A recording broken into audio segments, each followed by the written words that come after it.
I tai atu te hā rake ki te whakataetae kapa haka mana kuratahi i tauranga moana i te rānei.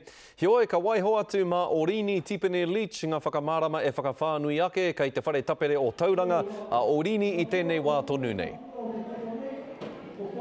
Scotty, e rua noi ho ngā kapa kai te toe mo tēnei rangi e tāri ana te whakaeke mai te tokotoru a manawa kotokoto no roto mai o te arawa rātau ko te kura te tira haka o Mairua. He rahi tonu ngā kapa kuarongo kārongo rānei i te kakara o te whakataetae āmotu mō te wā tuatahi a rātonu ngā kapa kuarongo kē i te reka o te toa engari ia te mahi nui ki te mau ki taua taumata. Mui ana te whare i te rā tuarua o ngā whakataetae.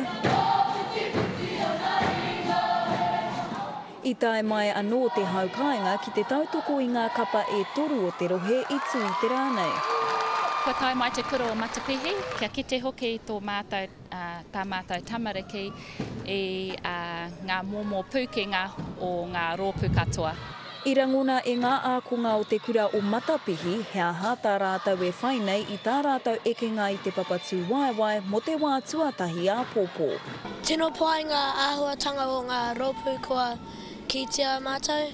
Wai hoki i noho te kapa o Puāwai no Hoani Waititi ki te marae o Tamapahore me te arotahi ki ngā wero kei mua i a rātau, ko te wawao i te tūranga whakaihu waka ka tahi, ka rua he tangi i te matenga o tētahi no te whānau.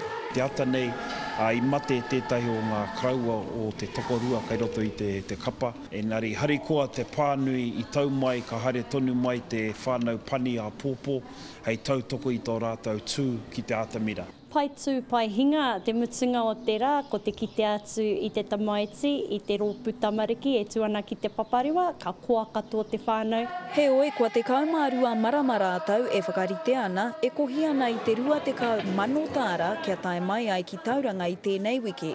Te aro i a rātau te hoki ki te kāinga. Haunga no te Wikitoria e hoa, o te mea nui, koe a kotutuki a rātou te mahi. Ko te tautoko kaha o te whānau e mate ana ki te āta tirohia te whakataetae o te rangi nei.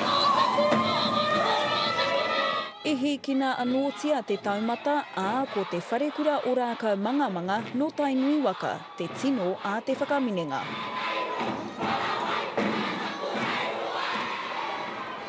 Hariru ana te whare i tēnei wā e te iwi i te rokohanga atu kai te whakaeke mai te kura, ngā kura me ki e toru i roto mai o te arawa waka ko te tokotoru a manawa kotokoto. E te iwi hoi anō a rātonu ngā kōrero, ngā kapa kua atu, kua eke tātou ki tua o te wehenga rua o tēnei whakataetae. Rua te kau mā whitu ngā kapa kua atu i enei rā e rua kua taha, e iwa noi ho ngā kapa ka eke ki te papawhakatū waiwai a Pōpō, ko wai ka hua ko wai katoa koira te tino pātai e Scotty. Tino pātai tēnā Orini, ka rawe wena whakamārama tēnā koe, Orini Tipene Leach tā tātou manu karere i te whakataetae mana kuratahi i tauranga moana.